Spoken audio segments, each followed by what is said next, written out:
আলোচনা শুরু করতে চাই পবিত্র কোরআনের একটা আয়াত থেকে। আল্লাহ রাব্বুল আলামিন সূরাতুল বাকারা সূরা নম্বর 2 আয়াত নম্বর 121 আল্লাহ পাক বলেছেন, আল্লাযীনা আতাইনাহুমুল কিতাব ইয়াতলুনাহু হাক্কা তিলাওয়াতিহি উলাইকা ইউমিনুনা বিহি ওয়া মান ইয়াকফুর বিহি ফাউলাইকা হুমুল খাসিরুন। আল্লাহ পাক বলেছেন, আল্লাযীনা আতাইনাহুমুল কিতাব, যাদেরকে কিতাব দেয়া হয়েছে, মানে আমাদেরকে দেয়া হয়েছে কোরআন, এর পূর্বে দেয়া হয়েছিল তাওরাত, জাবুর, ইনজিল ইত্যাদি। যাদেরকে কিতাব দেয়া হয়েছে তাদের মাঝে যারা এই কিতাবের হক আদায় করে, ইয়াতলুনাহু হাক্কা তিলাওয়াতিহি, তিলাওয়াতের হকটা আদায় করে, উলাইকা ইউমিনুনা বিহি, এরাই হচ্ছে এই বইয়ের প্রতি প্রকৃত ঈমানদার। মুখে শুধু বললে হবে না, যারা এই বইয়ের হকটা আদায় করে এরাই হচ্ছে প্রকৃত ঈমানদার। ওয়া মান ইয়াকফুর বিহি, আর যারা এর সাথে কুফরি করে, ফাউলাইকা হুমুল খাসিরুন, এরা হচ্ছে প্রকৃতপক্ষে ক্ষতিগ্রস্ত। আল্লাহ রাব্বুল আলামিন এই সূরার প্রথম আয়াতে বলেছেন, আপনারা সবাই আয়াতটা জানেন, আলিফ লাম মিম যালিকাল কিতাব লা রাইবা ফিহি। এটা এমন একটা বই যে বইয়ের মধ্যে কোনো সন্দেহ নাই। একজন লেখক কখনো তার বই লেখার সময় এভাবে গ্যারান্টি দেয় না যে আমার বইয়ে 100% বিশুদ্ধ কোনো ভুল নাই। আল্লাহ পাক শুরুই করেছেন এই কথা দিয়ে, এটা এমন একটা বই যে বইয়ে কোনো সন্দেহ নাই। হুদাল লিল মুত্তাকিন, এই বইটা মুত্তাকিদের জন্য হেদায়েত, অন্য কারোর জন্য হেদায়েতের কিছু নাই এখানে। ফাসেক, জালেম, মুশরিক, মুনাফিক এদের জন্য এই বই হেদায়েতের কিছু নাই। যারা মুত্তাকি তাদের জন্য এই বইটা হেদায়েত। আর মুত্তাকি কারা, এটা কিন্তু আল্লাহ পাক কোরআনেই বলেছেন। এক কথায় যারা আল্লাহ এবং তার রাসূলের আনুগত্য করে, আল্লাহর কাছে আত্মসমর্পণ করে, তার বিধান মেনে চলে এবং শৃঙ্খলিত জীবনযাপন করে, এদেরকে আল্লাহ পাক মুত্তাকি বলেছে। আল্লাহকে ভয় করে যারা, তাকওয়া অবলম্বন করে। তাকওয়া কি জিনিস? আল্লাহ পাককে সবসময় হাজির নাজির জেনে আল্লাহর ইবাদত করা, যে আমি সালাত পড়ছি আল্লাহ দেখছেন, আমি ওই যে ব্যবসা করছি আল্লাহ দেখছেন, আমি চাকরি করি আল্লাহ দেখেন, আমি সমাজের নেতা কিভাবে সমাজ পরিচালনা করি আল্লাহ পাক দেখেন, আমি বিশ্বের নেতা, রাষ্ট্রের নেতা, আমি কিভাবে দেশ চালাই, রাষ্ট্র চালাই, বিশ্ব চালাই আল্লাহ পাক দেখেন। যদি আমি আল্লাহর বিধানের একটু জাররা পরিমাণ ডানে বামে যাই, আল্লাহ পাক আমাকে ধরবেন। এই চেতনার নাম হচ্ছে তাকওয়া, এই বোধটার নাম হচ্ছে তাকওয়া। রোজা রাখি যখন, কিছু খাই না, কিছু পান করি না, বাথরুমে পানি খেলে কেউ আপনাকে দেখবে না, তারপরে আপনি খান না, চিন্তা করেন যে আল্লাহ আমাকে দেখছেন, এই বোধটার নাম তাকওয়া। নবীজি বলেছেন আত্তাকওয়া হা হুনা, তাকওয়া এখানে। 3 বার বলেছেন আত্তাকওয়া হা হুনা, তাকওয়া এখানে, আত্তাকওয়া হা হুনা, তাকওয়া এখানে, মনের ভেতরে। বাইরের লেবাস পোশাক আমার অনেক ভালো থাকতে পারে, পাগড়ি, দাড়ি, টুপি, পাঞ্জাবি, জুব্বা, ভিতরে তাকওয়ার কি অবস্থা আল্লাহ ছাড়া কেউ জানে না, ভিতরে ঈমানের কি অবস্থা আল্লাহ ছাড়া কেউ জানে না। আল্লাহ পাক বলেছেন, এই যারা আল্লাহকে এরকম করে ভয় করে এবং এমনভাবে আল্লাহর ইবাদত করে, কাআন্নাকা তারাহু, যেন তারা আল্লাহকে দেখছে।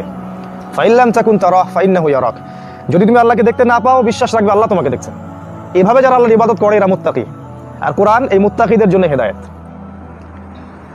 কোরআন কি? উত্তর, কোরআন হচ্ছে এই পুরো মানব জাতির জন্য পথ নির্দেশ। একজন মানুষের ব্যক্তি জীবন থেকে শুরু করে রাষ্ট্রীয় জীবন পর্যন্ত, আপনার ইবাদত বলেন, ব্যবসা বলেন, বাণিজ্য বলেন, নামাজ, রোজা, হজ, জাকাত, দেশ চালানো, বিশ্ব চালানো, পররাষ্ট্রনীতি, যা বলেন, প্রতিটা বিষয়ের খুঁটিনাটি হেদায়েত যে বইয়ের মধ্যে আছে ওই বইয়ের নাম হলো কোরআন। যে বইয়ের মধ্যে এগুলো নাই সেই বইয়ের নাম কোরআন না। এখন যে যার ধর্ম ফলো করি, আমরা পালন করি, প্রত্যেকে তার ধর্মের মধ্যে খুঁজবো যে আমার ধর্মে কি প্রত্যেকটা বিষয়ের সমাধান আছে কিনা। যদি থাকে তাহলে আপনার ধর্মই সঠিক, আমারটাই ভুল। আর যদি দেখেন আপনার ধর্মে সবকিছুর সমাধান নাই, ইসলামের মধ্যে আছে, তাহলে ইসলামই সঠিক, আপনারটা ভুল। চ্যালেঞ্জটা গ্রহণ করেন, এই চ্যালেঞ্জটা গ্রহণ করেন, দেখেন যে কোন ধর্মের মধ্যে প্রত্যেকটা বিষয়ের খুঁটিনাটি সমাধান আছে।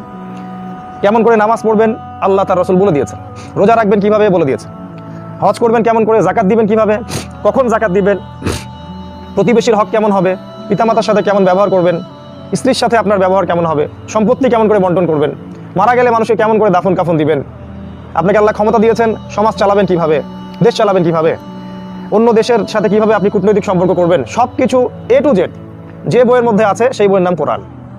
আর যে ধর্ম এটা সমাধান দেয় সেই ধর্মই হক ধর্ম, বাকি সব ধর্ম বাতিল।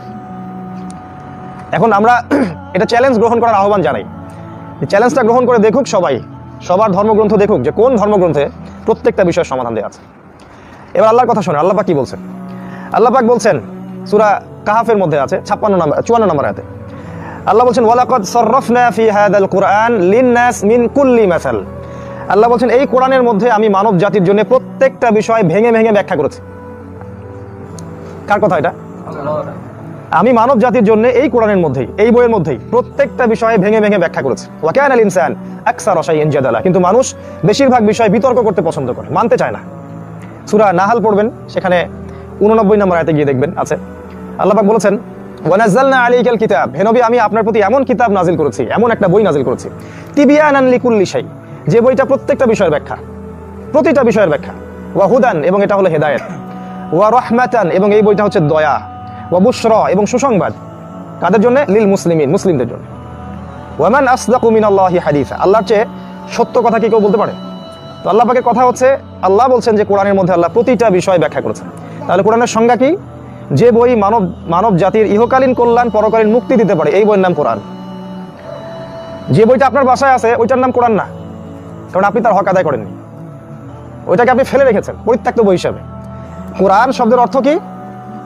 করা থেকে আসে, ওই যে ওস্তাদরা বলতে পারবেন, করা ইয়া করাউ থেকে আসে কোরআন, নিত্য পঠিতব্য, যে বইটা নিয়মিত পড়া হয়, নিয়মিত চর্চা করা হয়, নিয়মিত গবেষণা করা হয়, এই বইয়ের নাম কোরআন। তাহলে আপনার ঘরে যে বইটা আছে ওর নাম কোরআন? ওই যে বাবা মারা গেছিল গত বছর খুলছিলেন, তারপরে আরেকটা কোনো অকেশন ছিল ওই সময় খুলছিলেন, এখন বাসাতেই আছে মাশাআল্লাহ, সুন্দর করে ঘষে টসে একদম পরিষ্কার করে সেলফের উপরে রেখে দিয়েছেন, এই বইটার নাম কোরআন না। কোরআন শব্দের অর্থই হচ্ছে নিত্য পঠিতব্য। আর এই কথাগুলো স্কুল কলেজ ইউনিভার্সিটিতে তোমরা শিখতে পারবে না, তোমাদেরকে এগুলো শিখাবে না। ওরা খুব ভালো করেই জানে যদি এই মুসলিম উম্মাহ কোরআনের কাছে চলে আসে এবং সবাই মিলে কোরআনকে আল্লাহর এই রশি বলেছেন আল্লাহ পাক, হাবলুল্লাহ, আল্লাহর এই রশি মানে কোরআন সুন্নাহকে আঁকড়ে ধরে, তাহলে কোনো বাতিলের ক্ষমতা নাই ইসলামের সামনে দাঁড়ায় টিকতে পারবে না। এই জন্যই তারা চায় না যে তোমরা কোরআন শেখো। এই জন্যই দেখবা যে তোমরা 20 বছর 15 বছর পড়াশোনা করেছো, আজ পর্যন্ত 15টা সূরা তোমাদেরকে ওরা পড়ায় নাই। সূরা তো অনেক দূরের কথা, 15টা আয়াতও তোমাদেরকে পড়ায়।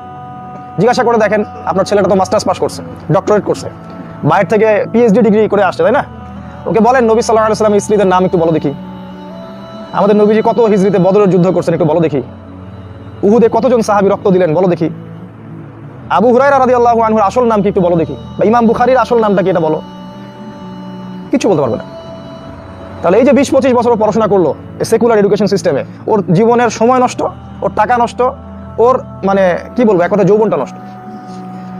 যদি ওই পড়াশোনার মধ্যে কোরআন থাকতো, সুন্নাহ থাকতো, ইসলাম থাকতো, তারপরে সে রাজনীতি শিখুক আর অর্থনীতি শিখুক আর মেডিকেল সায়েন্স শিখুক আর ইঞ্জিনিয়ারিং শিখুক, কোনো আপত্তি ছিল না আমাদের। অন্তঃসার শূন্য একটা শিক্ষা তোমাদেরকে দেওয়া হচ্ছে। তো আল্লাহ পাক কোরআনের সংজ্ঞা দিয়েছেন, কোরআন সেই বই যেই বইটা নিত্য পঠিতব্য, রেগুলার পড়া হয়। আমাদের নবী সবাই দরুদ পড়ি মুহাম্মদ সাল্লাল্লাহু আলাইহি ওয়াসাল্লামের প্রতি, সর্বপ্রথম যে আয়াতটা নাজিল হয় সেটা কি ছিল? ইকরা, মানে পড়ুন। দেখেন আমাদের নবীজি পড়তে জানতেন না, তিনি লিখতেও জানতেন না, পড়তেও জানতেন না, তারপরে আল্লাহ পাক প্রথম কেন ওহী করলেন পড়ো? আল্লাহ তো ভালো করেই জানেন তিনি পড়তেও জানেন না, লিখতেও জানেন। তাহলে পুরো উম্মাহকে মেসেজ দেওয়া হচ্ছে, সমাজ সংস্কার করতে চাও বা দিনের জন্য কিছু করতে চাও, ইসলাম প্রতিষ্ঠা করতে চাও, পড়তে হবে। আগে কি পড়তে হবে? আল্লাহর কিতাব পড়তে হবে। এর আগে আল্লাহ পাক যখন তাওরাত নাজিল করেছিলেন, তাওরাতটা ছিল হক, ওই সময়ের জন্য হক। তারপরে জাবুর ওই সময়ের জন্য হক, তারপর ইনজিল ওই সময়ের জন্য হক। এবার আমরা পেয়েছি আল্লাহর পক্ষ থেকে কোরআন, কিয়ামত পর্যন্ত এটাই সত্য মিথ্যার একমাত্র মানদণ্ড, এর বাইরে হক কোথাও নাই। এটা একটা কোরআনের সংজ্ঞা। আরেকটা সংজ্ঞা আছে, কোরআন হচ্ছে আল্লাহর কালাম, কোরআন আল্লাহ পাকের নিজের কথা। এই ফিলিংসটা যখন আপনার ভিতরে আসবে যে আমি আল্লাহর কথা তিলাওয়াত করছি এবং আল্লাহ আমার সাথে কথা বলছেন, তখন আপনি বুঝতে পারবেন কোরআন আসলে কি জিনিস। সূরা তাওবার মধ্যে একটা আয়াত আছে, ওখানে বলা আছে 5 কি 6 নম্বর আয়াতে দেখবেন আল্লাহ বলেছেন যে এটা হচ্ছে কালামুল্লাহ, আল্লাহ পাকের কালাম। একজন ইমাম ছিলেন, 4 ইমামের একজন, ইমাম মালিক রাহিমাহুল্লাহ অথবা আহমদ বিন হাম্বল রাহিমাহুল্লাহ, আমি একটু ভুলে গেছি। এই দুইজনের একজনের জীবনে একটা ঘটনা ঘটেছিল, সম্ভবত উনি ইমাম আহমদ বিন হাম্বল রাহিমাহুল্লাহ। তো তাকে সরকার খুব নির্যাতন করেছিল। ওই সময়কার যত আলেম ছিল সবাই বলেছিল কোরআন হচ্ছে আল্লাহর সৃষ্টি। আল্লাহর কি সৃষ্টি? যেমন মানুষ আল্লাহর সৃষ্টি, গাছপালা, গরু ছাগল, এরকম কোরআনও আল্লাহ পাকের সৃষ্টি। ওই ইমাম একাই প্রোটেস্ট করেছিলেন সারা দেশে যে না, আল্লাহর সৃষ্টি না কোরআন, কোরআন আল্লাহর কালাম, আল্লাহর কথা। তাকে জেল দেওয়া হলো, জেলে প্রচণ্ড মারধর করা হলো, তাকে বাগদাদের রাস্তায় রাস্তায় ঘোরানো হলো রশি দিয়ে গলায়। তারপরেও তিনি এটা স্বীকার করলেন না যে কোরআন আল্লাহর সৃষ্টি, তিনি বলেই গেলেন কোরআন আল্লাহর কালাম। এরকম স্কলার আলেম খুঁজে পাবেন এখন? কোরআন পড়তে হবে ভাই, আল্লাহর কালামকে সম্মান করতে হবে, ঘরের উপরে তুলে রাখা যাবে না, প্রতিদিন তিলাওয়াত করতে হবে। তিলাওয়াতের সিস্টেমটা আমি বলে দিচ্ছি, যদি পারেন বছরে একটা খতম দিবেন। আপনি অর্থ বোঝেন আর নাই বোঝেন পড়বেন, অর্থ বোঝেন চাই নাই বোঝেন আপনি পড়বেন। 1 বছরের চেয়ে বেশি পড়েন 6 মাসে একটা খতম দেন, তার চেয়ে বেশি পড়েন 3 মাসে একটা খতম দেন, আর যদি আরও বেশি এনার্জি থাকে মাসে একটা করে খতম দেন, প্রতি মাসে একটা খতম। কীভাবে দিবেন? ওই চাঁদ দেখে দেখে দিবেন। আজকে চাঁদ কেউ দেখে? চাঁদ দেখে কেউ তারিখ বলে? আরবি তারিখ কি কেউ বলে? আল্লাহ পাক কোরআনে বলেছেন এই চাঁদ এবং সূর্যকে আমি তোমাদের জন্য দিয়েছি সময় গণনা কারক হিসেবে। ইয়াসআলুনাকা আনিল আহিল্লাহ, সূরা বাকারা আছে, কুল হিয়া মাওয়াকিতু লিন-নাস, তোমাকে মানুষ জিজ্ঞাসা করে চাঁদ সম্পর্কে, তুমি বলে দাও হে নবী চাঁদ হচ্ছে ক্যালেন্ডার, সময় বিন্যাস করবে। এখন আমরা ওই যে পশ্চিমা সভ্যতার ক্যালেন্ডার ফলো করি, ওদের ওই যে 12টা দিন 12টা রাত 12টা ফলো করি, এই জন্য আমাদের সময় বরকত নষ্ট হয়ে গেছে। কীভাবে? চাঁদের 1 তারিখে আপনার সূরা বাকারা পড়া উচিত ছিল, চাঁদের 2 তারিখে আপনাকে পড়তে হবে সূরা আল ইমরান, চাঁদের 3 তারিখে পড়বেন সূরা নিসা, 4 তারিখে পড়বেন মাইদা, 5 তারিখে পড়বেন পরের 2টা সূরা। এইভাবে চাঁদের 30 দিনে আপনি কোরআনকে ভাগ করে নেবেন। এটা সিস্টেমটা কার? এটা কিন্তু রাসূলের সুন্নাহ, অনেকে জানি না আমরা এটা। দলিল, জিবরাইল আলাইহিস সালাম রমজান মাসে নবীর কাছে আসতেন, হাদিসটা বুখারীতে আছে, এবং রাসূল সাল্লাল্লাহু আলাইহি ওয়াসাল্লামকে তিনি তেলাওয়াত করে শোনাতেন, তিনি তেলাওয়াত রিপ্লাই করতেন। রমজান মাস কত দিনে হয়? 30 দিনে বা 29 দিনে। তাহলে চাঁদের 1 মাস, তো চাঁদের 1 মাসে নবীজি কোরআন একবার খতম দিতেন, এই যে দলিল দেখেন। আর যে বছর তিনি মারা যান সে বছর 2 বার খতম দিয়েছেন। তাই আপনি কোরআনকে এমনভাবে ভাগ করে নেবেন যাতে 1 মাসে আপনি একটা করে খতম দিতে পারেন। তাহলে কি হবে জানেন? আপনার সময় বরকত নাজিল হবে। এবং কিয়ামতের একটা আলামত হচ্ছে সময় সংক্ষিপ্ত হয়ে আসবে, সময় সংক্ষিপ্ত হয়ে আসবে। কিয়ামতের একটা আলামত, বছর চলে যাবে মাসের মতো, মাস চলে যাবে সপ্তাহের মতো, আর সপ্তাহ চলে যাবে দিনের মতো। দেখেন মিলে যাচ্ছে না এগুলো এখন? কিন্তু আপনি যদি 1 মাসে কোরআন এভাবে পড়তে পারেন, আপনার সময় ওদের মতো করে যাবে না ইনশাআল্লাহ। দেখবেন আপনি আপনার সময় বরকত হচ্ছে, আপনি অনেক কাজ করতে পারছেন সারাদিনে, কারণ আল্লাহ চাঁদ এবং কোরআনের মধ্যে একটা সমন্বয় দিয়েছেন। এটা আমরা অনেকে জানি না, বলেও না, অনেকে বুঝতে পারি না। আর একটা বিষয় সূর্য। এই যে আমাদের জীবন দেখেন, শহর কেন্দ্রিক যারা আমরা বাস করি, সকাল হয় এদের 10টায়, বাজারঘাট শুরু করে 11টায়, 11:30টায়। এদের দিনটা কিন্তু দেখবেন ফজর থেকে মাগরিব পর্যন্ত না, জোহর থেকে মাগরিব পর্যন্ত। শহরে গেলে দেখবেন সকাল 10টায় গিয়ে দেখবেন রংপুরের কোনো দোকানপাট খুলেনি, অল্প কয়েকটা দোকানপাট খুলছে। অথচ মদিনায় গিয়ে দেখবেন, যারা হজ করেছেন আপনারা জানেন, মক্কা মদিনায় গিয়ে দেখবেন ওরা এই সুন্নাহটা ধরে রাখছে। ফজর আজান হয়ে গেছে, নামাজ শেষ, শহর জীবিত হয়ে গেল একদম। আর আমাদের নবী মুহাম্মদ সাল্লাল্লাহু আলাইহি ওয়াসাল্লাম বলেছেন, আমার উম্মতের জন্য ফজরের পরের সময়টাতে বরকত রাখা হয়েছে, ফজরের পরের সময়টাতে আমার উম্মতের জন্য বারাকা রাখা হয়েছে। এই সময় তো ঘুমে কাটা দেয়। তাই সূর্যকে ফলো করতে হবে, সূর্য এবং চাঁদ, তাহলে জীবনটা শৃঙ্খলিত হবে, সময় বরকত হবে। আর দাজ্জালের সময় হচ্ছে সবাইকে এক সময়ের মধ্যে নিয়ে আসা, এই যে ইউনিভার্সাল টাইম বলেন এখন, মানে সারা বিশ্বকে একটা কেন্দ্র থেকে শাসন করার চিন্তা ভাবনা করছে আর কি। কেন্দ্র থেকে একটা হুকুম দিবে, সারা বিশ্ব মানতে রাজি, এমন একটা পটভূমি তারা তৈরি করছে। এটা দাজ্জাল করছে এবং ওর অনুসারীরা করছে। তো কোরআনের সংজ্ঞাটা আজকে দিলাম আপনাদেরকে। কোরআন মানে নিত্য পঠিতব্য একটা বই, এটা নিয়মিত পড়তে হবে, মাসে একবার করে খতম দেওয়ার চেষ্টা করতে হবে। যদি না পারেন 3 মাসে একটা খতম দেন, না পারেন 6 মাসে দেন, না পারে কমসে কম 1 বছর একটা খতম দেন, 1 বছর, রমাজান থেকে রমাজান। দ্বিতীয় কথা হচ্ছে, কোরআন আল্লাহ কেন নাজিল করলেন? উত্তর, আল্লাহ পাক বলছেন যে আমি এই কোরআনকে নাজিল করেছি এই পুরো মানব জাতির জন্য হেদায়েত স্বরূপ। কি স্বরূপ? হেদায়েত স্বরূপ। হেদায়েত কি জিনিস? হেদায়েত এমন একটা জিনিস যেটা আমার কাছে থাকলে প্রতিটা সমস্যার আমি সমাধান পাবো। আমি একবার বলেছি, আবার রিপিট করছি, আল্লাহ পাক কোরআন এই জন্য নাজিল করেছেন যাতে করে আমরা ইহকালীন কল্যাণগুলো পাই, দুনিয়ার যে কল্যাণগুলো আছে এগুলো অর্জন করতে পারি, এবং পরকালে মুক্তি পাই। এই 2টা উদ্দেশ্যে আল্লাহ পাক কোরআন নাজিল করেছেন। নবী সাল্লাল্লাহু আলাইহি ওয়াসাল্লাম যখন মক্কায় ছিলেন, ওই মক্কায় 5টা সমস্যা ছিল, আমি গত লেকচারে বলেছিলাম। নবীজি যে জাহিলিয়াতে থাকতেন, যে জাহিলি মক্কায় থাকতেন, ওই সমাজে 5টা পাপ ছিল, মেজর বড় বড় পাপ। একটা ছিল শিরক, একটা ছিল সুদ, একটা ছিল মাদক, একটা ছিল নারীর অবমাননা, আর একটা ছিল গোত্রীয় হানাহানি, মারামারি, কাটাকাটি। এই 5টা মেজর সমস্যা ছিল আর অন্য সমস্যা ছিল এই 5টা মেজর। আল্লাহ পাক এই সমস্যাগুলো সমাধান করার জন্য কোরআন নাজিল করলেন। যখন কোরআন নাজিল হলো, 23 বছর ধরে কোরআন নাজিল হলো। এখন 23 বছরের পরের মক্কার দিকে আপনি তাকায় দেখেন, ওখানে কোনো শিরক নাই আছে? কোনো মাদক আছে? কোনো সুদ আছে? কোনো মেয়েদের সাথে কোনো অবমাননা আছে? অথবা কোনো মারামারি হানাহানি? কিচ্ছু নেই। মানে এই সামাজিক সমস্ত সমস্যা সমাধানের জন্য আল্লাহ পাক কোরআন নাজিল করেছেন। শুধু ওই কোরআনের আয়াত পানিতে ভিজায় চুবাই খাওয়ার জন্য নাজিল করেন। আমরা কি করি? কোরআন থেকে বরকত নেই, তাই না? সেটা ফালাক পড়ি, ফু দেই গায়ে, রোগ ভালো হবে, শিফা হবে, বরকত হবে। এটাই একমাত্র উদ্দেশ্য নয়। হ্যাঁ, কোরআন আপনার জন্য শিফা। আল্লাহ পাক বলেছেন, ওয়া নুনাজ্জিলু মিনাল কুরআন মা হুয়া শিফাউল লিন-নাস, যে এই কোরআনে আমি মানব জাতির জন্য শিফা রেখেছি, আপনি আরোগ্য পাবেন। কোরআন পড়বেন, রোগ ব্যাধি ভালো হয়ে যাবে ইনশাআল্লাহ। এটাই একমাত্র কারণ নয়। কোরআন দিয়ে আপনি মানুষ বাতিলপন্থীদেরকে চ্যালেঞ্জ করতে পারবেন। যার কাছে কোরআন আছে সে বাতিলপন্থীকে চ্যালেঞ্জ করতে পারবে, কারণ তার কাছে এমন হেদায়েতের একটা সোর্স আছে যেটা আল্লাহর পক্ষ থেকে আসে, আল্লাহর নূর থেকে আসে। সমস্ত অন্ধকার এই কোরআন দিয়ে কেটে যাবে ইনশাআল্লাহ। আল্লাহ পাক এই বইটাকে বলেছেন সন্দেহ মুক্ত। কিছু মানুষ এটাকে বিশ্বাস করে না যে কোরআন সন্দেহ মুক্ত। ওদের জন্য আল্লাহ পাক একটা কথা বলেছেন, সূরা বাকারায় আছে 21 কি 23 নম্বর আয়াতে।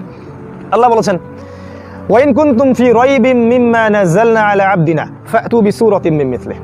আল্লাহ বলেন, আমি যে কোরআন তোমাদের উপর নাজিল করেছি এই বই নিয়ে যদি তোমাদের কোনো সন্দেহ থাকে, ফাতু বিসূরাতিন মিন মিসলি, একটা সূরা এর মতো নিয়ে এসে দেখাও, একটা সূরা কোরআনের মতো নিয়ে এসে দেখাও। ওয়াদউ শুহাদাকুম মিন দুনিল্লাহ ইন কুনতুম সাদিকিন, আল্লাহকে বাদ দিয়ে তোমাদের যত সাহায্যকারী আছে সবাইকে ডেকে নিয়ে আসো, সমস্ত মানুষ এবং জিনকে একত্রিত করো, করে একটা সূরা নিয়ে আসো, ইন কুনতুম সাদিকিন, যদি সত্যবাদী হয়ে থাকো। আল্লাহ বলছেন ওয়া ইল্লাম তাফআলু, যদি তোমরা এটা করতে না পারো, ওয়ালান তাফআলু, লান মানে কি, মানে কোশ্চিন কালেও পারবে না, যদি তোমরা এটা না পারো, এটা তোমরা কোশ্চিন কালেও পারবে না, তাহলে ফাত্তাকুন নার আল্লাতী ওয়াকুদুহান নাস ওয়াল হিজারা, তাহলে সেই আগুনকে ভয় করো যে আগুনের ইন্ধন হবে মানুষ এবং পাথর। উইদ্দাত লিল কাফিরিন, যেটা কাফেরদের জন্য প্রস্তুত করা হয়েছে। আল্লাহ পাক এই বইটাকে সন্দেহ মুক্ত বই বলেছেন, চ্যালেঞ্জ করে দিয়েছেন, যদি বিশ্বাস না হয় চেষ্টা করে একটা সূরা নিয়ে এসে দেখাও। আবু জেহেলের নাম শুনেছেন আপনারা, আবু সুফিয়ান, উতবা, সাইবা, এরা দিনের বেলা নবীজির বিরোধিতা করতো প্রকাশ্য, রাতের বেলা আমাদের নবী সাল্লাল্লাহু আলাইহি ওয়াসাল্লাম যখন তাহাজ্জুদের নামাজ পড়তেন, এই আবু জাহেলি চুপচুপ করে নবীর কোরআন তেলাওয়াত শুনতো। চিন্তা করতে পারেন, একদিন ওখানে একটা প্রতিযোগিতা হলো আর কি, আরবরা ছিল কবি সাহিত্যিকদের একটা যুগ, ওখানে কাব্যের একটা ব্যাপক প্রচলন ছিল। একজন সাহাবীকে দায়িত্ব দিয়ে রাসূল সাল্লাল্লাহু আলাইহি ওয়াসাল্লাম কাবা ঘরের সামনে 3টা আয়াত কোরআনের লটকে দিলেন, 3টা আয়াত, ইন্না আ'তাইনাকাল কাউসার ফাসাল্লি লিরাব্বিকা ওয়ানহার ইন্না শানিয়াকা হুয়াল আবতার। ওদের সব কবিতা এখানে লটকানো হলো আর কোরআনের এই সূরাটাকে লটকানো হলো। তৎকালীন সময়ের লোকরা একটু মানে সত্যবাদী মন নিয়ে ছিল, যদিও জাহিলি যুগে ছিল, কিন্তু সত্যবাদী মন ছিল।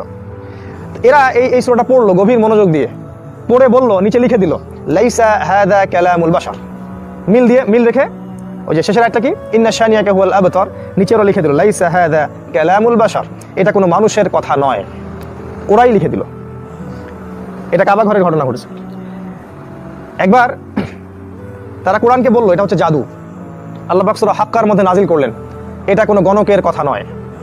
ওরা কোরআনকে অপবাদ দিল এটা হচ্ছে আপনার জিন নবীকে শিখিয়ে দেয় সে কথা বলে। আল্লাহ পাক কোরআন নাজিল করলেন এটা কোনো কবির কাব্য নয়, এটা কোনো গণকই নয়, আর তাকে কোনো শয়তান এটা শিখিয়ে দেয়নি। এই কোরআন পবিত্র সত্তা ছাড়া কেউ স্পর্শ করতে পারে না। অনেক কথা কোরআন নিয়ে, সারা রাত চলে যাবে কোরআন নিয়ে কথা বলতে গেলে। এবারে আসেন যে আমাদের নবী এবং সাহাবায়ে কেরাম ওই মক্কায় কোরআনকে সাথে নিয়ে কি এমন কাজ করলেন যার ফলে পুরো সমাজটা চেঞ্জ হয়ে গেল। মোটা দাগে তারা মোট 6টা কাজ করেছেন। কয়টা কাজ? এটা মুখস্থ করবেন আজকে। মোটা দাগে তারা কোরআনের সাথে মোট 6টা আচরণ করেছেন।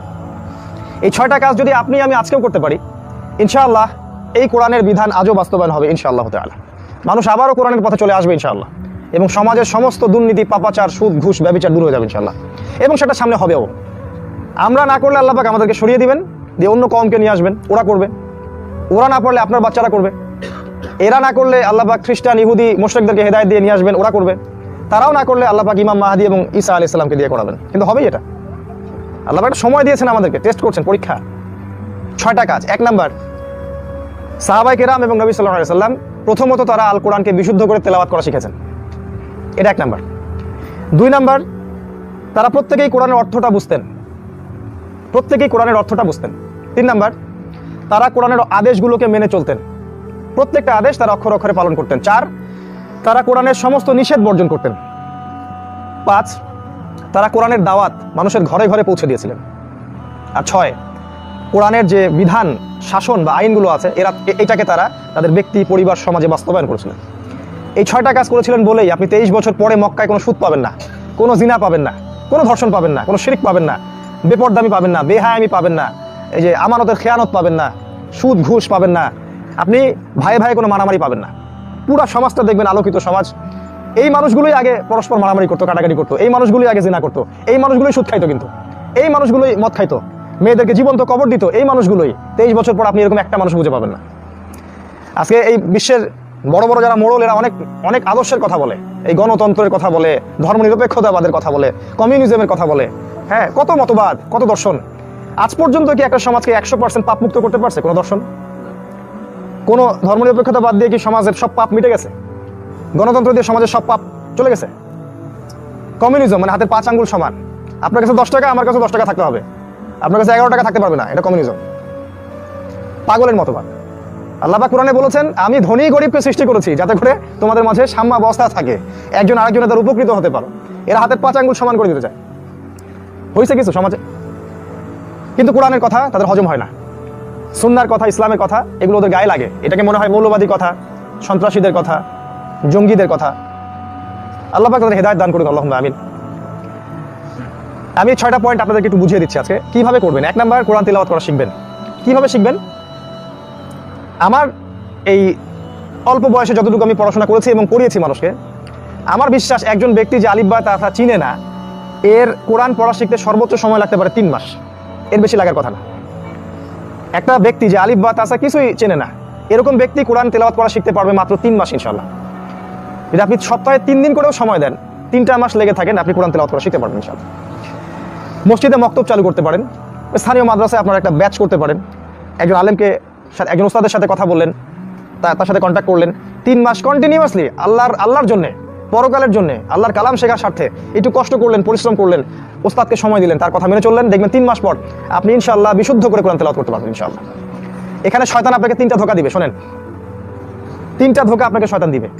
1 নাম্বার, শয়তান আপনাকে বুঝাবে যে তোমার এগুলা শেখার দরকার নাই, এগুলা জীবনে অনেক শিখছি বাবা, নুরানি, তারপরে কায়দা, হাফেজিয়া, কত কি করলাম, আমি পারি, আমার দরকার নেই, এটা শয়তান আগে শিখাবে। এখনই যদি ওস্তাদ আপনাকে ধরে সূরা ফাতিহা, দেখবেন 10টা ভুল বের করে ছেড়ে দিবে। এই যে আলহামদুলিল্লাহ, এই হায়ের মাখরাজ গলার মাঝখান থেকে না, যদি আলহামদুলিল্লাহ পড়েন, অর্থ দাঁড়ায় সমস্ত প্রশংসা আল্লাহর জন্য। যদি বলেন আলহামদুলিল্লাহ, এটা কোন হা? হাই হাওয়াজ। এই হাই হাওয়াজ দিয়ে পড়লে অর্থ দাঁড়ায় কি জানেন? সমস্ত নিন্দা আল্লাহর জন্য। কি বুঝলেন? এত সহজ না। আপনি যখন বলেন কুল হুয়াল্লাহু আহাদ, আলিম উলামাকে তো দাম দেয় না মানুষ এখন, তাই না? এত সহজ না ভাই, বহু বছর পড়াশোনা করে এগুলো শিখতে হয়। ওইদিকে আমি পরে আসছি। যদি আপনি বলেন কুল হুয়াল্লাহু আহাদ, অর্থ দাঁড়ায় বলুন হে নবী আল্লাহ এক এবং অদ্বিতীয়, তাই না? শুধু বলেন কুল না বলে বলেন কুল, ছোট কাফ দিয়ে পড়েন, অর্থ দাঁড়াবে খাও আল্লাহ এক, আপনি খান যে আল্লাহ এক।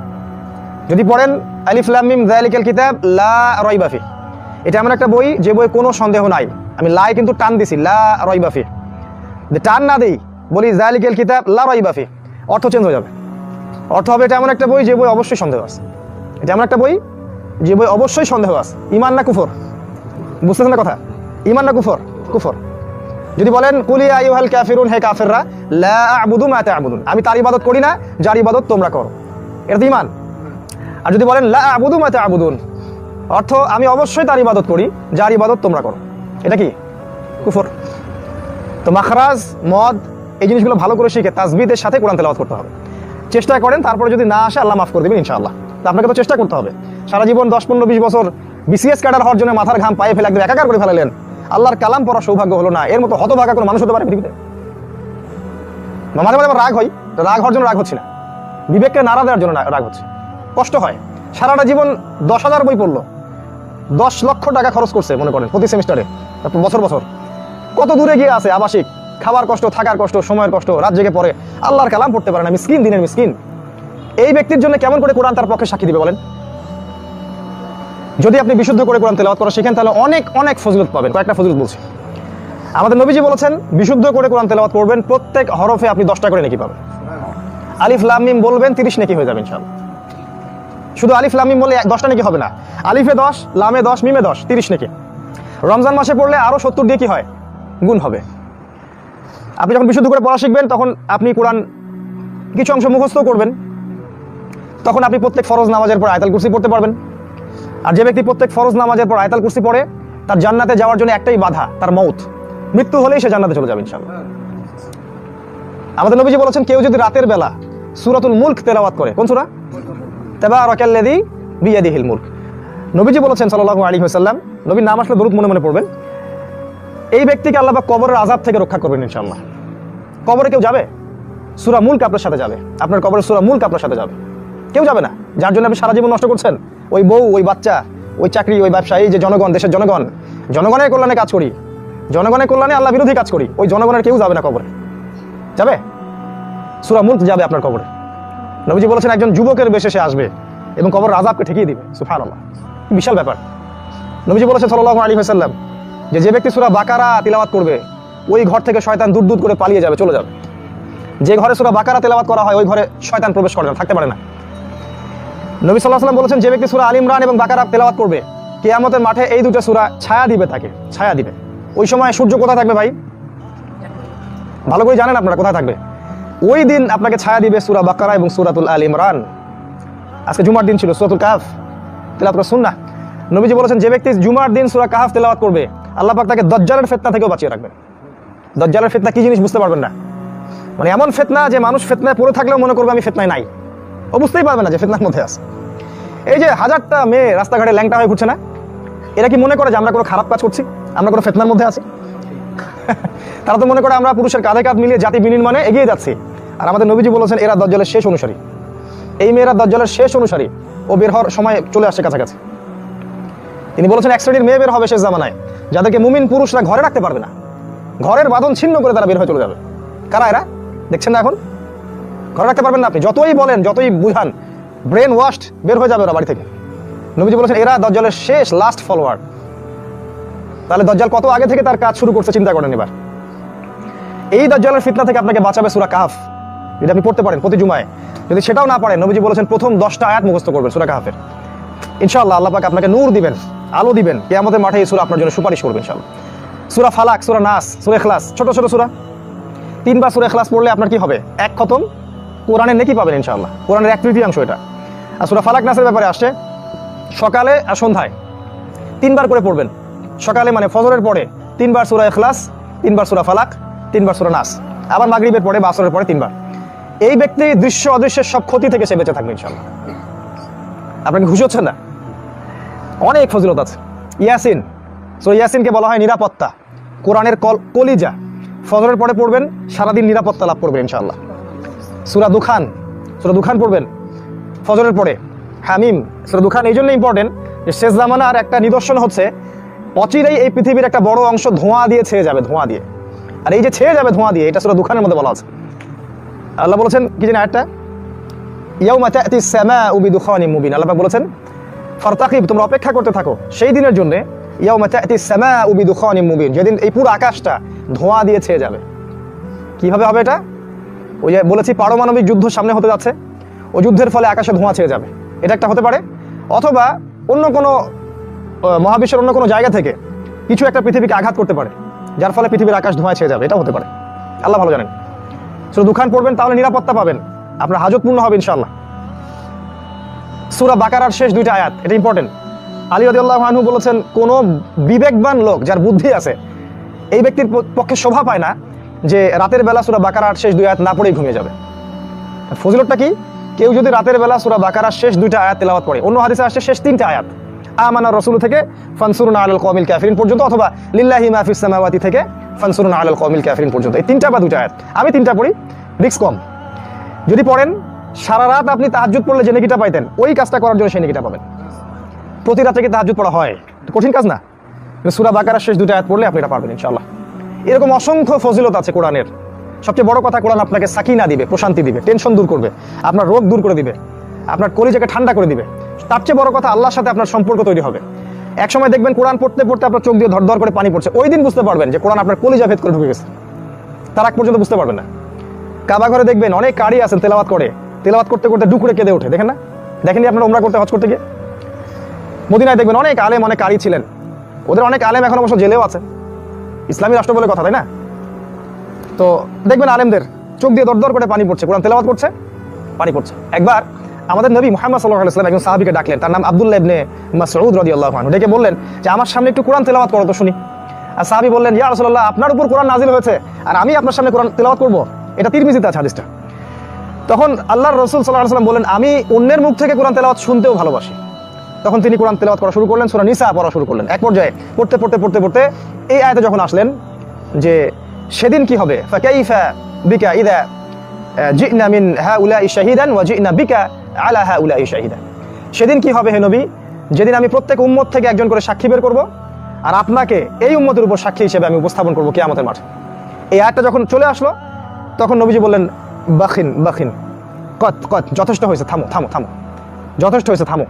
সাহাবী তাকিয়ে দেখলেন নবীর চোখ দিয়ে পানি পড়ছে, দাড়ি ভিজে গেছে। কখনো হয় এরকম? কোরআন তেলাওয়াত করতে গিয়ে আপনার চোখ দিয়ে পানি বের হয়? যদি না বের হয় তাহলে বুঝবেন কোরআন আপনার কলিজার ভিতরে ঢুকে নাই। অনেক ঘটনা আছে এরকম, শুধু কোরআন তেলাওয়াত শুনেই বহু সাহাবী ইসলাম কবুল করেছেন। উমর রাদিয়াল্লাহু আনহু একজন তাদের মধ্যে। তরবারি হাতে যাচ্ছেন, নবীকে হত্যা করবেন, পথে শুনলেন যে বোন ভগ্নিপতি ইসলাম কবুল করে, চলো ওর বাসায় আগে যাই। সেখানে গিয়ে তেলাওয়াত শুনছেন, তহা, সূরা তহা। এই তেলাওয়াত শুনে তার কলিজাটা ফেটে গেল। তিনি বললেন যে খুজুনি ইলা রাসূলিল্লাহি ওয়া আসহাবি, আমাকে আল্লাহ রাসূল এবং সাহাবীর কাছে নিয়ে চলো, আযহাবু ইলাইহি ওয়া আসলিমু, আমি যাবো এবং ইসলাম কবুল করব। সুবহানাল্লাহ।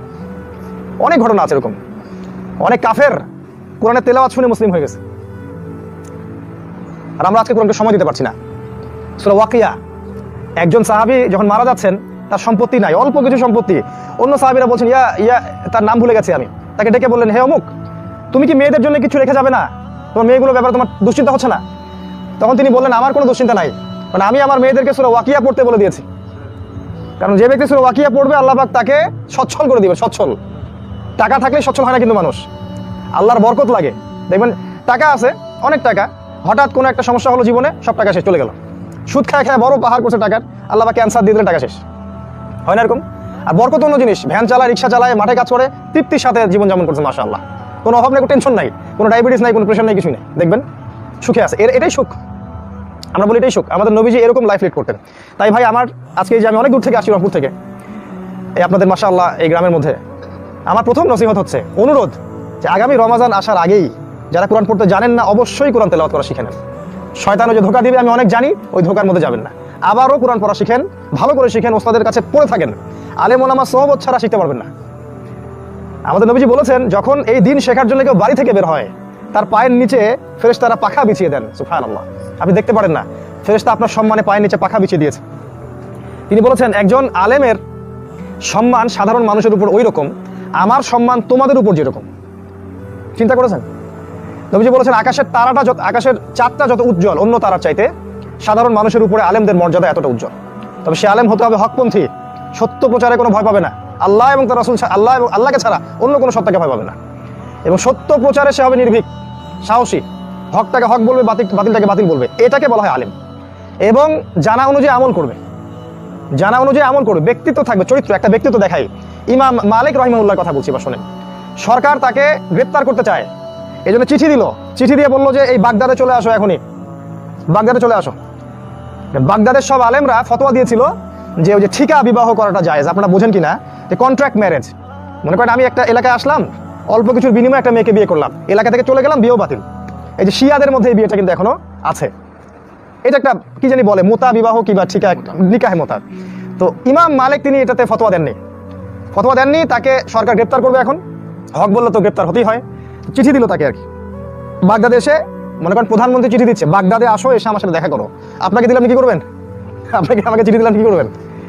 ইমাম মালিক ওই চিঠির উল্টা পৃষ্ঠায় আর একটা পৃষ্ঠাও খরচ করলেন না, ওই চিঠির উল্টা পৃষ্ঠায় কালি দিয়ে লিখলেন, আল ইলমু ইউজা ওয়ালা আল ইলমু ইয়াজিউ ওয়ালা ইউজা।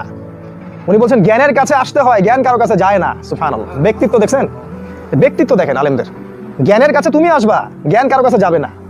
উনি যান নাই, তারপরে ওই যে পেটুয়া বাহিনী মদিনায় পাঠায়, ওনাকে পিটাইতে পিটাইতে নিয়ে আসা হলো বাগদাদে, নির্যাতন করা হলো আর কি। ব্যক্তিত্ব তিনি কিন্তু রক্ষা করলেন। আজকে আমাদের আলেমদের প্রতি নসিহত থাকবে এটাও, যে কোরআন এবং সুন্নাহ এটা আমানত আল্লাহর পক্ষ থেকে, হকটাকে হকভাবে প্রচার করতে হবে। এবং আপনি একজন আলেম দ্বারা একটা পুরো রাষ্ট্র পরিবর্তন করা সম্ভব। ইবনে তাইমিয়ার কথা আপনারা জানেন, ইমাম আবু হানিফার কথা জানেন, ইমাম ইউসুফের কথা জানেন, ইমাম মুহাম্মাদের কথা জানেন, কত ইমাম চলে গেছেন, আমরা তো কিছুই না তাদের সামনে। তাই আলেমদেরকে শ্রদ্ধা করবেন, সম্মান করবেন, তাদের কাছে পড়ে পড়ে জ্ঞান শিখবেন, আর তাদেরও উচিত হবে সত্যটাকে প্রচার করা। 2 নাম্বার, তিলাওয়াত করা শেখার পর আপনার যেটা কাজ করতে হবে সেটা হলো অর্থটা বুঝতে হবে। অর্থটা বোঝার জন্য আমি কিছু শর্টকাট টেকনিক বলছি। আপনার কাছে যে তাফসিরটা ভালো মনে হয়, যেটা আপনি ভালো মনে করেন, ইবনে কাসির হোক, জালালাইন হোক, বা মারিফুল কোরআন, যে কোনো তাফসির, আপনার কাছে যেটা ভালো মনে হয় আপনি তাফসিরটা কিনে নিয়ে আসেন। বাসায় প্রতিদিন 10টা করে আয়াত আপনি তেলাওয়াত করবেন, আর অর্থটা দেখবেন, শুধু অর্থটা জানার জন্য, ফতোয়া দেওয়ার জন্য না। আপনি কোরআনে কি আছে এটা জানার জন্য কাজটা করবেন, ফতোয়া দিবেন না, এটা পড়ে আবার এটা হালাল, ওইটা হারাম, এটা জায়েজ।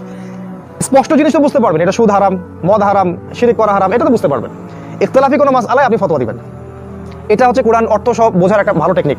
বাসায় ওই যে স্ত্রী সন্তানকে নিয়ে বসলেন, স্ত্রীকে বললেন তুমি 10টা আয়াতের অর্থ পড়ো, বা আপনি পড়ে শোনালেন, পাশে দেখবেন ব্যাখ্যাও দেওয়া থাকে, কিন্তু আয়াতের পাশে ব্যাখ্যা দেওয়া থাকে, হাদিস দেওয়া থাকে, ওগুলো পড়ে শোনালেন। দেখবেন আপনি প্রতিদিন 10টা করে পড়তে থাকলে মাসে আপনি 300টা আয়াত পড়ে শেষ করতে পারবেন ইনশাআল্লাহ। আর কতগুলো আয়াত আছে কোরআনে? 6236 আয়াত আছে। আমি একটা পরিসংখ্যান বলি, অর্থ বোঝা যে কত সহজ আমি আপনাকে বলি। কোরআনের একটা হাফেজি কোরআন, ওই যে হাফেজ ওস্তাদরা জানেন, হাফেজি কোরআনে 600টা পৃষ্ঠা থাকে, আর প্রত্যেকটা পারা 20 পৃষ্ঠা করে। যারা হাফেজ তারা জানেন কোন পৃষ্ঠার প্রথম শব্দটা কি আর শেষ শব্দটা কি, চোখের একটা হিপস আছে কিন্তু। তো এই 600টা পৃষ্ঠায় প্রতি পাড়ায় আপনার 20টা করে পৃষ্ঠা, 30 পাড়া। এই 30 পাড়ায় 114টা সূরা আছে। 114টা সূরার মধ্যে আয়াত সংখ্যা হচ্ছে 6236টা, আর শব্দ আছে প্রায় 77,800টা। 77,800টা। তার মানে 77,800টা শব্দের অর্থ যে জানে সে কোরআনের 100% অর্থ জানে, এই তো। কিন্তু আল্লাহ বলেছেন ওয়ালাকাদ ইয়াসসারনাল কুরআন লিযিকরি ফাহাল মিন মুদ্দাকির, কোরআন আমি সহজ করেছি বোঝার জন্য, উপদেশ গ্রহণকারী কেউ আছো কি? এই 77,800টা শব্দ মাত্র 4,500টা শব্দ থেকে বের হয়েছে, কমে গেল না এবার? কোথায় 77,800টা আর কোথায় 4,500টা? আর এই 4,500 শব্দের মধ্যে মাত্র 250টা ক্রিয়া আছে, যেটাকে ফেল বলে আরবিতে। 250টা ক্রিয়া, এবং একটা ক্রিয়া থেকে অনেকগুলো করে শব্দ বের হয়, একটা সিলসিলাতুল আফআল আছে। এই টেকনিকটা যে জানে, এই 250টা সিগা যার মুখস্থ আছে অর্থসহ, সে কোরআনের 70% অনুবাদ করতে পারবে ইনশাআল্লাহ। কারণ একই আয়াত, একই শব্দ বারবার ঘুরে ঘুরে কোরআনের মধ্যে আসছে। আমার কাছে এগুলো সব বইপত্র লিস্ট করা আছে। এরকম দেখবেন 125টা শব্দ আমি আপনাকে দিতে পারবো, 125টা শব্দ, যেগুলো 28,000 বার কোরআনে আসছে। 28,000 বার এই 125টা শব্দই ঘুরে ঘুরে ঘুরে। যেমন এই আপনার রহমান, এই শব্দটা আপনি পাবেন 20-30 বারের বেশি কোরআনে।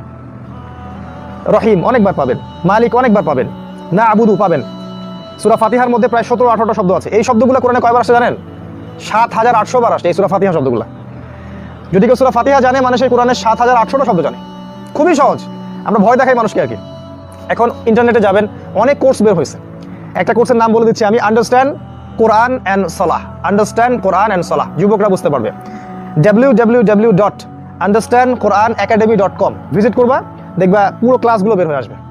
প্রায় 100টা ক্লাস থাকবে, প্রত্যেকটা ক্লাসে তোমার 10 মিনিট 20 মিনিট করে বই দেওয়া থাকবে, ডাউনলোড করবা, পড়বা, দেখবা সব শিখে ফেলছে বাসায়। খুব সহজ। এখন এই যুগে অজুহাত দেওয়ার কোনো সুযোগ নাই, সব হাতের সামনে।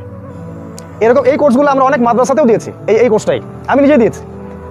হিপসের পাশাপাশি আমি চাচ্ছি ওরা এটা করুক, শিখুক। কোরআন অর্থ বোঝা সহজ। এই টেকনিকটার সাথে আপনি কিছু যদি গ্রামার জানেন, আরবি গ্রামার, ইসম কোনগুলা, বিশেষ্য কোনগুলা, ফেল কোনগুলা, ক্রিয়া কোনগুলা, হরফ কোনগুলা, এগুলো যদি জানেন, আপনি ইনশাআল্লাহ কোরআনের 70 থেকে 80% এমনি অনুবাদ করতে পারবেন ইনশাআল্লাহ। বাকি 20% কঠিন, সেটা আপনি পরে চিন্তা করেন, ওটা আগে মাথা ঘামানোর দরকার নাই, ওগুলো পরে চিন্তা করেন। কমন অনেক কিছু পাবেন, এই অর্থটা বোঝার চেষ্টা করেন। না হলে কি হবে জানেন? না হলে কোরআন আপনি ভিতর থেকে অনুভব করতে পারবেন না, কোরআনের শিক্ষা আপনি বাস্তবায়ন করতে পারবেন না। যেমন দেখেন, প্রত্যেক ফরজ নামাজে আমরা বলি গায়রিল মাগদুবি আলাইহিম ওয়ালাদ-দাল্লিন, বলি না? এই মাগদুব কারা? এই মাগদুব মানে ইহুদি জাতি। আর দল্লিন কারা? এই দল্লিন মানে খ্রিস্টান জাতি, নাসারা।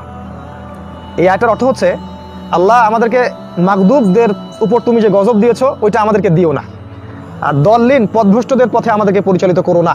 সাহাবীরা জিজ্ঞেস করলেন, ইয়া রাসূলুল্লাহ, মাগদুব কারা আর দল্লিন কারা? নবীজি বললেন, মাগদুব হচ্ছে ইহুদি, আল ইহুদ, আর দল্লিন হচ্ছে নাসারা, হুমুন নাসারা, খ্রিস্টান। দেখেন, প্রত্যেক নামাজে আপনি আল্লাহর কাছে আশ্রয় চাচ্ছেন, আল্লাহ আমাকে ইহুদিদের পথ থেকে বাঁচান আর খ্রিস্টানদের পথ থেকে বাঁচান। এবার দেখেন, আপনার রাজনীতি কার পথে? রাজনীতির যে মতবাদগুলো, এটা কাদের সুন্নতে? ইসলামী খেলাফত চলে? কি চলে? ওই আব্রাহাম লিঙ্কনের গণতন্ত্র চলে, ওই পশ্চিমা বিশ্বের ধর্মনিরপেক্ষতাবাদ চলে, সেকুলারিজম চলে। কিন্তু নামাজে কিন্তু ঠিকই বলছেন আপনি কি বলছেন অর্থ আপনি জানেন না। আপনি দেখেন অর্থনীতি, কাদের অর্থনীতি চলে? ইসলামী অর্থনীতি চলে, জাকাত ভিত্তিক অর্থনীতি চলে। কি পুরো সব জায়গায় সুদ আর সুদ। একটা গ্রাম খুঁজে পাবেন না, একটা মানে ইউনিয়ন পাবেন না যেখানে আপনি সুদ পাবেন না। ছোট্ট একটা গ্রাম, বর্ডারের ছোট্ট একটা গ্রাম, ওখানে দেখবেন 15টা সুদী এনজিও কাজ করছে। এরা এমনভাবে চক্রটা জাল বিছিয়েছে যে মানুষের রিজিকটাকে হারাম করে দেওয়ার চিন্তা করছে। অনেকদিন বলেছি, সুদ মায়ের সাথে জিনা করা, মেয়েদেরকে ধর্ষণ করার অপরাধ, আল্লাহ এবং তার রাসূলের সাথে যুদ্ধ করার মতো অপরাধ। তারপরেও মানুষের কলিজাটা ভেদ করছে না কথাগুলা। কেন করছে না? কারণ হারাম খাইতে খাইতে, সুদ খাইতে খাইতে আর পাপ করতে করতে কলবটা মরে গেছে। বিশ্বাস করেন, কলব বলে কিছু নাই এখন। নবীজি বলেছেন, যখন কেউ একটা পাপ করে কলব একটা দাগ পড়ে, আরেকটা পাপ করলে একটা দাগ পড়ে, এইভাবে এক পর্যায়ে কলবটা কালো হয়ে যায়, দুর্গন্ধ বের হয়। এই জন্য মালাকুল মউত যখন আসে, তখন তারা দুর্গন্ধের চোটে তার জানটা কবজ করতে চায় না। তারা টেনে হিসড়ে সেখান থেকে রুহটা বের করে তাড়াতাড়ি করে একটা জায়গায় ঢুকাই দিয়ে সিজ্জিনে পাঠায় দেয়। সিজ্জিন কোথায়? একদম জাহান্নাম, মাটির তলে সিজ্জিন। আল্লাহ পাক আমাদেরকে হেফাজত করুন, আল্লাহুম্মা আমিন। তো এই যে আমরা ইহুদি খ্রিস্টানদের রাজনীতি ফলো করি, অর্থনীতি ফলো করি, সমাজনীতি ফলো করি, কিন্তু নামাজে আমরা ঠিকই বলি ওদের থেকে বাঁচাও। সমস্যাটা কোথায়? আপনি কি পড়ছেন তার অর্থ আপনি জানেন না। জানতেন, বুঝতেন, আপনার বিবেক বাধা দিত। আল্লাহ পাক সূরা হাশরের মধ্যে বলেছেন, শেষের দিকে আছে, লাউ আনজালনা হাযাল কুরআন। আরেকটা খুব মনোযোগ দিয়ে শুনে, আল্লাহ পাক বলছেন, যদি এই কোরআনটাকে আমি নাজিল করতাম আলা জাবাল, পাহাড়ের উপরে, লা রাআইতা, হে নবী আপনি দেখতেন, খাশিআম মুতাসাদ্দিআম মিন খাশিয়াতিল্লাহ, যে ওই পাহাড়টা আল্লাহর ভয়ে থরথর করে কাঁপতো। কোরআনকে যদি আপনার উপর নাজিল না করে আমি পাহাড়ে নাজিল করতাম, তাহলে আপনি দেখতেন যে পাহাড়টা আল্লাহর ভয়ে থরথর করে কাঁপছে। চিন্তা করতে পারেন, ওই কোরআনই আমি পড়ছি, কিন্তু অর্থ না বোঝার কারণে আমাদের হৃদয় কখনো কাঁপছে না। অথচ আমাদের নবী কোরআন তেলাওয়াত করতেন আর এমনভাবে কাঁদতেন যে মনে হতো তার এই বুক থেকে ওই যে ডেকচিতে চুলা জাল দিলে যেমন বুদবুদ করে শব্দ হয়, এরকম শব্দ হতো, ডুকরে ডুকরে কাঁদতেন তিনি তাহাজ্জুদের নামাজে। তিনি বলতেন, তাকে সম্ভবত আবু বকর রাদিয়াল্লাহু আনহু বলেছিলেন, ইয়া রাসূলুল্লাহ, আপনি তো বৃদ্ধ হয়ে গেলেন মদিনা হিজরত করার পর। আমাদের নবী কি উত্তর দিয়েছিলেন? তিনি বলেছেন, হে আবু বকর, এই সূরা মুরসালাত, সূরা হাক্কা, সূরা হুদ, এই সূরাগুলো আমাকে বৃদ্ধ বানিয়ে দিয়েছে। মানে এই সূরাগুলো এমন ওজন, কোরআনের এমন ওয়েট, এমন ওজন, আমাদের নবী যে বৃদ্ধ হয়ে যাচ্ছেন। বুখারী হাদিসে তিনি বলছেন, যখন তার কাছে ওহী নাজিল হয় এই সময়টা তার কাছে প্রচন্ড কষ্টের মনে হয়। শীতের দিনেও তার কপাল দিয়ে দরদর করে ঘাম পড়তো। মানে কোরআনের এমন ওয়েট আছে একটা, বুঝতে পারবেন না যদি আপনি অর্থ না বোঝেন। অর্থ বুঝলে আপনি দেখবেন আপনি কোরআনের স্বাদ পাচ্ছেন, মজা পাচ্ছেন, ভালো লাগবে আপনার কাছে, আপনি ভিতর থেকে ভালো ফিল করবেন। আপনি তখন মনে করবেন আল্লাহর সাথে আপনার কথা হচ্ছে। আপনি হতাশ হয়েছেন, কোরআন খুলবেন, দেখবেন আল্লাহ বলছেন লা তাহজান, হতাশ হয়ো না, এই যে আল্লাহ কথা বলছেন। আপনি হতাশ হচ্ছেন যে উম্মার আছে কি হবে, আমরা নির্যাতিত নিপীড়িত, আল্লাহ পাক বলে দেবেন আনতুম লা আলাউন ইন কুনতুম মুমিনিন, তোমরাই বিজয়ী হবে যদি তোমরা সত্যিকার অর্থে মুমিন হয়ে থাকো। হেদায়েত কোরআন থেকে পাবেন আপনি। আপনি দারিদ্রতার ভয় করছেন, কোরআন খুলবেন, দেখবেন ওখানে লেখা আছে যে শয়তান তোমাদেরকে দারিদ্রতার ভয় দেখায় আর আল্লাহ তোমাদেরকে প্রশস্ততা এবং সচ্ছলতার দিকে ডাকেন। তোমরা আল্লাহকে ভয় করো, শয়তানের অনুসরণ করো না। আপনার মনে খারাপ চিন্তা আসছে, এটা মেয়ের সাথে অ্যাফেয়ার করবো, পালাই বিয়ে করবো, কোরআন খুলবেন, কোরআন আপনার সাথে কথা বলবে, ওয়ালা তাকরাবু জিনা, জিনার কাছেও যেও না, আপনি ভয়ে ফিরে আসবেন। সুদ খাচ্ছেন, কোরআন আপনাকে বলবে যে যদি ওয়াইল্লাম ইয়া আইয়ুহাল্লাযীনা আমানু, হে মুমিনগণ, ওয়াদারু মা বাকিয়া মিনার রিবা, সুদের অবশিষ্ট অংশ ছেড়ে দাও, ওয়াইল্লাম তাফআলু, যদি না করো তাহলে ফাআযানু বিহারবি মিনাল্লাহি ওয়া রাসূলিহি, তাহলে আল্লাহ এবং তার রাসূলের সাথে যুদ্ধের ঘোষণা শুনে রাখো। আপনি আগাতে পারবেন না, কোরআন আপনাকে আগাতে দিবে না অন্যায় পথে। সালাত পড়ছেন, মনোযোগ আসে না, কোরআন আপনাকে বলবে যে ইন্না সালাতা তানহা আনিল ফাহশাই ওয়াল মুনকার ওয়া লাযিকরুল্লাহি আকবার। এই সালাত হচ্ছে আল্লাহ পাকের সবচেয়ে বড় জিকির এবং এই সালাত আপনাকে পাপাচার থেকে বিরত রাখবে। আপনি প্রতিটা বিষয় কোরআনে পাবেন যখন আপনি অর্থসহ কোরআন পড়তে জানবেন। এই জন্য আমার অনুরোধ থাকবে যে আপনারা কোরআন তিলাওয়াত করা শেখেন, হিফজ করেন, একই সাথে অর্থগুলো বোঝার চেষ্টা করেন। যদি আপনি এত আরবি গ্রামার কিছুই না পড়তে পারেন, কোর্স কিছু করতে না পারেন, ওই যে 10টা করে আয়াতের অর্থ পড়েন, বাস এনাফ। তবে যেটা বুঝবেন না, অবশ্যই আলেমদেরকে জিজ্ঞাসা করবেন। একা একা কোনো ডিসিশন নেবেন না। একটা ফিতনা সমাজে চলছে, মানুষ অনেক আবার পড়ে কোরআন পড়ে পণ্ডিত হয়ে যায়, তখন আলেম ওলামার নিন্দা, গীবত, তোহমত, ওরা কিছু বোঝে না, আমি সব বুঝি। আর জেনারেল ভাইদের কিন্তু এটা সমস্যা বেশি হয়। তো এই জন্যে এটা করবেন না। যে আয়াতটা আপনি বুঝতে পারছেন না, আপনার কাছে কনফ্লিক্ট মনে হচ্ছে, আপনি স্কলারের কাছে যান। এখন দেখলেন দুই আলেম দুই রকম কথা বলছে, তাহলে ওই একই বিষয়ে আপনি আরও আলেমদের বই পড়েন।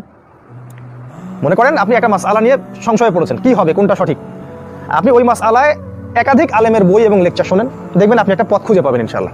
আর এমন অনেক মাসআলা আছে যেখানে দুইটাই ঠিক আছে, ওখানে আমি ঠিক, তাল গাছটা আমার, এইরকম কনসেপ্টও যাবেন না, ওই ভাইটাও ঠিক আছে। কিছু ভাই দেখবেন ছোট ছোট মাসআলাগুলোকে নিয়ে মসজিদ ভাগটা করে একা করে ফেলাই। উম্মার কি হয় হোক, আমার ওই ইয়াই করতেই হবে, আমার মাসআলা আমাকে সাবিত করতেই হবে, এর জন্য বাহাস, এর জন্য অমুক তমুক। এগুলো ইহুদি খ্রিস্টানদের ট্র্যাপ। ওরা চাচ্ছে আমরা বিভক্ত হয়ে যাই। আল্লাহ বলেছেন যে তোমরা ইয়া আইয়ুহাল্লাযীনা আমানু, হে মুমিনগণ, ইত্তাকুল্লাহ, তোমরা আল্লাহকে ভয় করো এবং তোমরা আল্লাহর রজ্জুটাকে শক্ত করে ধরে থাকো। ওয়া'তাসিমু বিহাবলিল্লাহি জামিআ, তোমরা একসাথে আল্লাহর রজ্জুটা শক্ত করে ধরে রাখো। ওয়ালা তাফাররাকু, দলে দলে বিভক্ত হয়ো না। এই কোরআন আপনাকে কথা বলবে। চুরি করছে কেউ, কোরআন বলে দিবে ওকে কি করতে হবে। সূরা মাইদা খোলেন, আল্লাহ বলে দিবেন তার হাত কেটে ফেলো।